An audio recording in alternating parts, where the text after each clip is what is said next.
Hey guys, it's Mrs. B again. I am continuing on with section 3.2, and this time instead of using our substitution method, we are going to work with elimination, which basically is what it sounds. You're eliminating a variable and substituting it back into an equation to find the other variable. So let's start with example 1. I have x plus y equals 12 and x minus y is equal to 2. So here's my system. So for elimination, we're basically going to use our addition property of equality and add vertically, if that makes sense. So we are combining these two systems vertically. So let's do that. We can tell right away that one variable is automatically eliminated, my y's. So I don't really have to do any additional work right now. So when I add these together, I have 2x, my y's cancel out, is equal to 14, and x is equal to 7. Okay, so there's my x.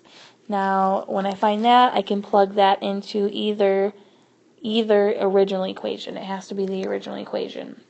So let's plug that back into the top equation wherever I see an x.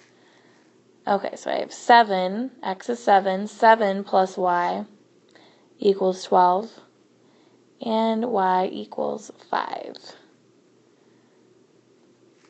Okay, so my answer for this problem is 7 and 5. And what can we do to check? Again, plug these numbers into both equations to see if it's true.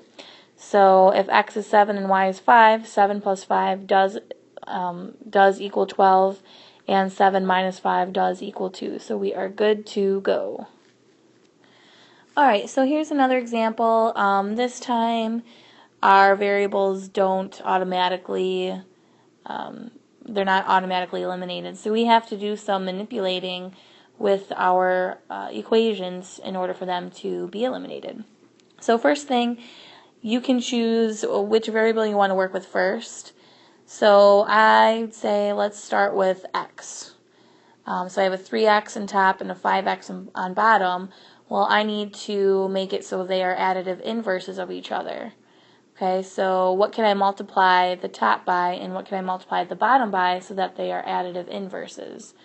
Well, we know that, for instance, if I multiply everything, both sides of the equation, by 5, I'm going to get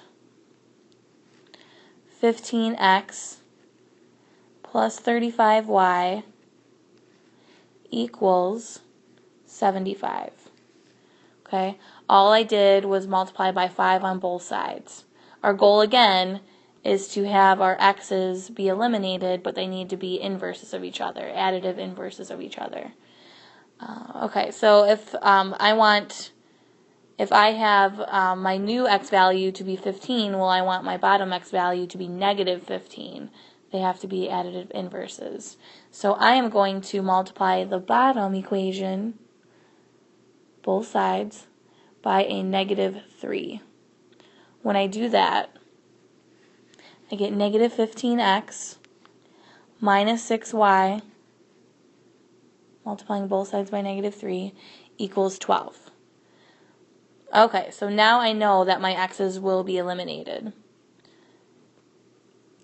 Okay, so when I solve here, my x's cancel out, and I'm left with 29y. 29y is equal to 87.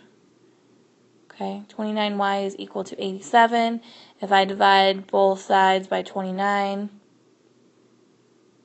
we see that y is equal to 3. Alright, so here's our solution for y. And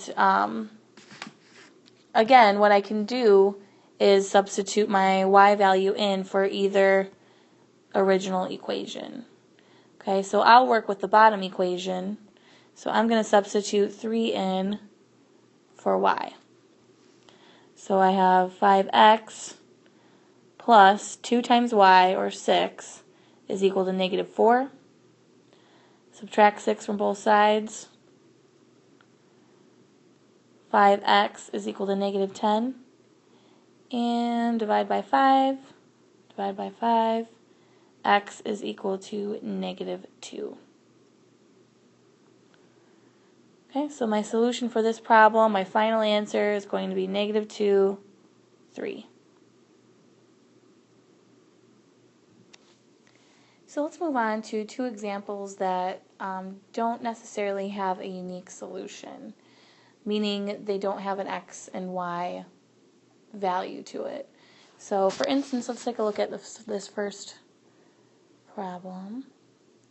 I have my my systems here, and it looks like both variables are going to cancel, right? So let's add these together. 2x minus 2x gives me 0. Negative y plus y gives me 0.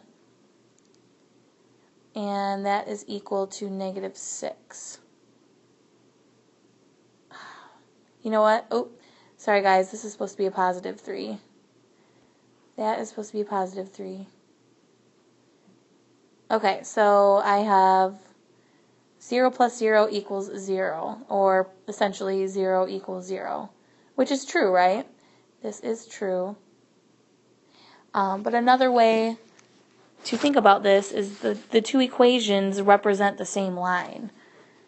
Okay, they represent the same line. The system has an infinite number of solutions. So when I solve for y, for both of these, I get the same thing, essentially. They represent the same line. Okay, so your answer would be infinite solutions. Okay, now I come over here, another unique situation. When I solve for this, you can see right away that our variables cancel, our x's and y's both. But let's see what we get. 2x minus 2x is 0, negative 3y plus 3y is 0, and we get that is equal to 12. Does 0 ever equal 12? Never. So this situation is no solution. Okay? I hope you guys see the difference. 0 equals 0. That is a true statement. And these two lines, they represent the same line, I should say. So there are infinite number of solutions. Over here, 0 never equals 12. So this is a no solution scenario.